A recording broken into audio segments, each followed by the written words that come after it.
Assalamualaikum warahmatullahi wabarakatuh. Salam sejahtera untuk kita semua. Semoga semuanya dalam keadaan sehat dan berbahagia. Terutama untuk para pejuang skripsi yang sekarang semester akhir, yang sekarang sedang menyusun, atau sedang pada tahapan bimbingan skripsi. Tontonlah video ini dan video-video lainnya di channel Yunus Indonesia.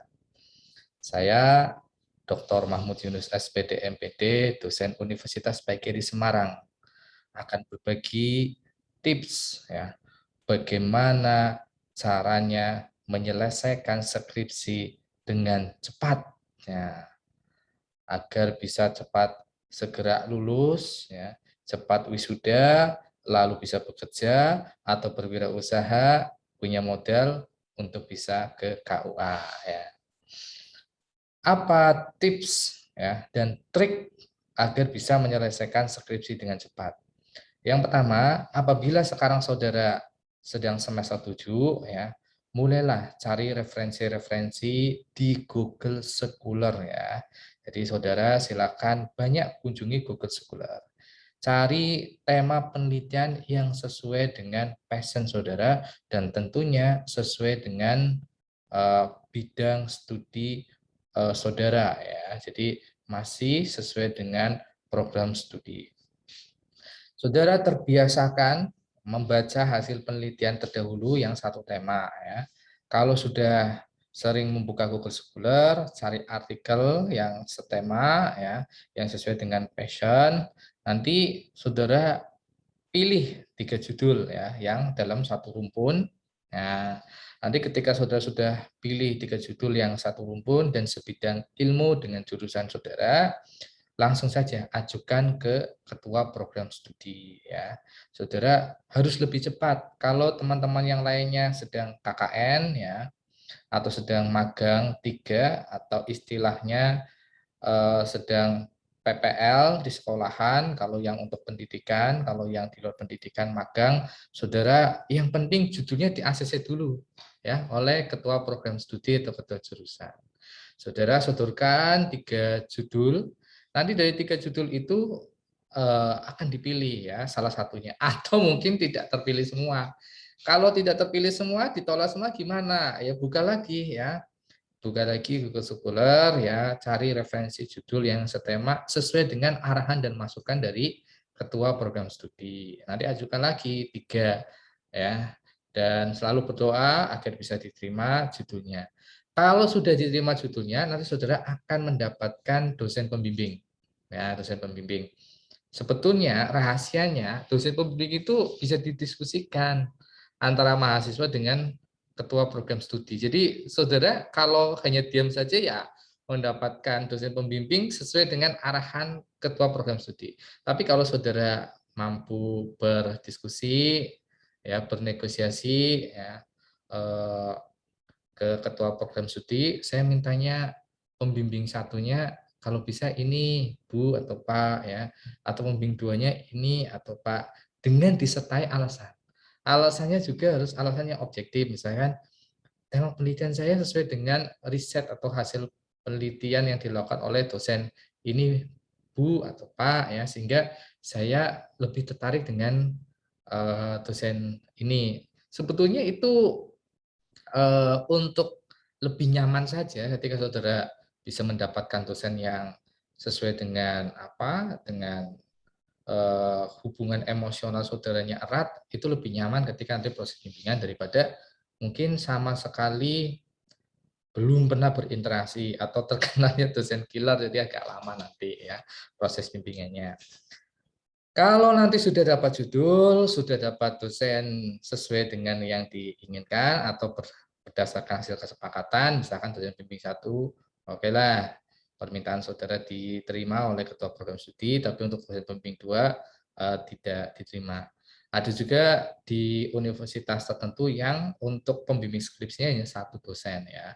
Nah, itu sangat krusial sekali karena nanti dalam bimbingan sangat subjektif sekali, maka dari itu sebetulnya bisa dinegosiasikan pembimbing skripsi saudara. Selanjutnya ketika sudah mendapatkan judul skripsi, mendapatkan dosen pembimbing, langkah selanjutnya adalah segera menyampaikan kepada dosen pembimbing tersebut bahwa saudara adalah masa bimbingannya. Sehingga sudah ada komunikasi di awal ya, membangun hubungan emosional dengan dosen pembimbing itu penting ya. Jadi selain kualitas skripsi saudara, hubungan emosional ternyata sangat penting sekali. Ya. Nanti karena ini masih pandemi, mungkin tidak bisa ditemui secara langsung, saudara WA. WA-nya harus bahasa yang sopan, ya. Jangan sampai awal pertama WA ya memberitahukan bahwa saudara adalah masa bimbingan dosen tersebut malah menjadi blunder atau menjadi masalah. Jadi WA-nya kalau dosen tersebut muslim ya, Assalamualaikum, selamat pagi, mohon maaf mengganggu Bapak, saya Mahmud Yunus, mahasiswa semester akhir jurusan pendidikan ekonomi, ingin menyampaikan bahwa saya adalah mahasiswa bimbingan Bapak dengan judul skripsi bla bla bla bla gitu. Mohon arahan dan bimbingannya ya gitu. Nanti tunggu saja. Kalau meresponnya singkat, misalkan Waalaikumsalam, iya Mas, ya kan responnya singkat, ya sampaikan matur suwun atau terima kasih Bapak gitu. Tapi kalau meresponnya agak panjang, iya Mas, silakan persiapkan judul, silakan persiapkan proposalnya ya, atau silakan cari referensi dulu di Google Scholar. Nah, saudara bisa memulai diskusi lebih lanjut ya dengan dosen tersebut, terutama biar nggak ada miskomunikasi karena ini juga situasinya pandemi. Saudara tanyakan, Pak mohon maaf untuk nanti proses bimbingannya, mekanisme bimbingannya, apakah masih secara daring atau bisa datang ke kampus secara luring ya, tatap muka. Kalau secara daring nanti bagaimana? Mau kirim email draftnya atau bisa kirim melalui WhatsApp ya, atau nanti pakai Google Meet ya untuk proses bimbingannya. Jadi itu saudara jangan sampai tunggu bola ya, tapi harus jemput bola menanyakan mekanisme atau sistematika nanti pembimbingannya. Sehingga ketika saudara sudah tahu ya, nanti sistematika pembimbingannya bisa misalkan secara langsung, nanti saudara datang secara langsung. Kalau janjian ya malam harinya misalkan bimbingannya secara langsung, saudara malam harinya atau sore harinya atau satu hari sebelumnya menyampaikan itu kan. Assalamualaikum, selamat pagi, mohon maaf mengganggu, saya Mahmud Yunus, mahasiswa bimbingan skripsinya Bapak. Meskipun tadi sudah menyampaikan nama ya di awal WhatsApp, tapi setiap WhatsApp diusahakan menyampaikan nama karena belum tentu dosen tersebut itu menyimpan nomor nomor mahasiswa. Jadi etikanya sampaikan nama ya, etikanya salam, terus permohonan maaf, sampaikan nama, sampaikan keperluan dan ucapan terima kasih. Jadi, Assalamualaikum, selamat pagi, mohon maaf mengganggu. Saya Muhammad Yunus, mahasiswa bimbingan Bapak. Apakah besok pagi, besok tanggal, misalkan, apakah hari Senin, tanggal 27 September 2021, Bapak berkenan untuk membimbing skripsi saya secara langsung. Nah, kalau menyampaikan, iya Mas, ya, siap datang aja ke kampus. Kalau tidak menentukan waktunya, saudara sampaikan, mohon maaf Bapak untuk waktunya kira-kira sekitar jam berapa. Jika kalau menyebutkan waktunya misalkan jam 10, nah saudara jam 9 itu harus sudah di ruangan beliau atau sudah menunggu di depan ruangan beliau ya, sehingga saudara harus lebih datang lebih cepat daripada waktu yang ditentukan.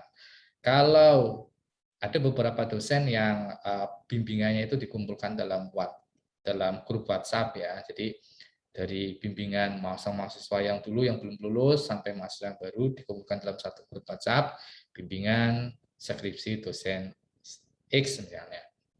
Nah, saudara ketika dimasukkan ke grup tersebut, biasanya dosen tersebut membuka kuota. Ya. Jadi besok pagi 3 mahasiswa yang saya perbolehkan ya bimbingan secara langsung. silakan isi list. Oh, saudara cepat-cepat aja isi list ya. Jadi biar rutin bimbingan ya. Jangan sampai kalah cepat isi list sehingga saudara tidak pernah bimbingan itu. Jadi ketika nanti saudara bimbingan dengan baik ya, sudah di ACC proposal, langsung saja saudara minta surat izin ke TU untuk melakukan penelitian. Penelitian juga nanti ketika penelitian, kalau penelitiannya kualitatif ya, pencarian datanya bisa menggunakan uh, observasi, dokumentasi, dan wawancara secara mendalam. Nah, saudara benar-benar harus melakukannya dengan semangat ya, dengan giat, cari informan kunci ya, atau informan utama, informan pendukung ya, wawancara. Nah, saudara catat, jangan lupa ketika wawancara ya bisa sediakan rekaman. Jadi kalau sudah langsung diolah ya, kalau itu penelitian kualitatif langsung diolah di bab 4 ya, nanti di hasil dan analisis penelitian ya dan pembahasan ya. Sudah langsung susun bab 5 ya, kesimpulan, saran ya, dilengkapi semua baru bimbingan lagi ke dosen tersebut. Kalau kuantitatif saudara sudah menyebar angket ya, kuesioner sudah disebar, sudah data, langsung aja dianalisis datanya menggunakan statistik ya, misalkan SPSS ya, diolah terus setelah dimasukkan ke hasil penelitian dibahas di bab 4, buat bab 5 kesimpulan dan saran, bimbingan lagi ya, proses bimbingan. Jadi seperti itu cepat ya. Kalau saudara jarak antara revisi dari dosen dengan penyelesaian revisi terlalu lama, maka skripsi saudara lama, males, dan lain sebagainya. Jadi segera dikerjakan. Saya sarankan fokus mengerjakan skripsi, ya, yang sekarang masih bekerja, sedang nyambi kerja, ya kalau memang saudara tidak terlalu pekerjaan itu terlalu urgent sekali, bisa resign dulu. Tapi kalau saudara bisa mengatur waktunya dengan baik, ya nggak usah resign, nggak apa-apa. Yang penting fokus mengerjakan skripsi ya. Semangat, semoga sukses ya. Jangan terlalu banyak main TikToknya, nongkrongnya dikurangi ya. Terus jangan terlalu banyak magernya, malas geraknya, itu kurangi semangat mengerjakan skripsi. Karena ketika saudara mengerjakan skripsi lulus dengan cepat, terus nanti di wisuda orang tua akan bangga. Ya. Orang tua akan bangga, anaknya bisa sarjana. Ya. Meskipun nanti saudara ada proses kehidupan lagi, ya, mencari pekerjaan atau merintis usaha, itu proses selanjutnya. Tapi satu tahap saudara lulus skripsi, wisuda, itu sudah membanggakan keluarga. Ya. Nah, untuk selanjutnya, kalau saudara pengen cepat menyusun skripsi, silakan terus ya perhatikan channel YouTube Yunus Indonesia. Subscribe jangan lupa ya, aktifkan loncengnya. Jadi nanti saya akan membuat video ya mulai dari tips bagaimana menemukan atau membuat judul skripsi ya, terus trik menemukan tips judul skripsi yang langsung di ACC, nanti ada triksnya. Ada hal-hal yang harus diperhatikan dalam membuat proposal skripsi, baik kuantitatif kualitatif, nanti ada videonya ya. Makanya jangan lupa aktifkan loncengnya. Jadi nanti ada video-video yang membahas khusus pembuatan skripsi dari awal sampai bagian-bagian terkecil sampai akhir ya. Cara membuat latar belakang yang baik ya, cara membuat identifikasi masalah ya untuk skripsi, cara membuat rumusan masalah untuk skripsi, cara membuat tujuan penelitian untuk skripsi, cara membuat manfaat penelitian ya untuk skripsi, trik mencari dan membuat penelitian terdahulu. Jadi di bab 2 itu nanti ada trik mencari dan membuat penelitian terdahulu, sampai nanti juga ada tutorial ya, cara membuat bab 1, tutorial cara membuat bab 2. Terus cara membuat kajian pustaka skripsi ya, referensi-referensinya bagaimana cara pengutipannya ya. Terus ada cara membuat kajian teori skripsi, cara membuat hipotesis penelitian untuk penelitian yang kuantitatif ya. Terus juga nanti ada apa sih perbedaan penelitian kualitatif dan kuantitatif ya. Terus cara mengutip dengan style APA ya, dengan membuat referensi dengan cepat ya. Jadi Ada triknya membuat referensi dalam hitungan detik, jadi nggak usah nulis satu-satu, jadi tinggal klik copy paste dan itu pasti terindeks ya, artinya itu pasti nanti masuk ke kutipan ya Google Scholar. Terus apa saja referensi yang bisa digunakan ya untuk skripsi, itu juga nanti ada penjelasannya ya. Jadi referensi-referensi yang bisa digunakan untuk skripsi. Tutorial membuat bab 3 skripsi, ya metodologi penelitian, populasi sampel skripsi, ini untuk penelitian kuantitatif juga akan dibahas, termasuk teknik pengambilan data, cara membuat teknik pengambilan data, ya, perbedaan antara informan dan responden, kalau informan kualitatif, responden kuantitatif, perbedaan data primer dan data sekunder itu juga nanti ada di penelitian kuantitatif kualitatif ya skripsinya.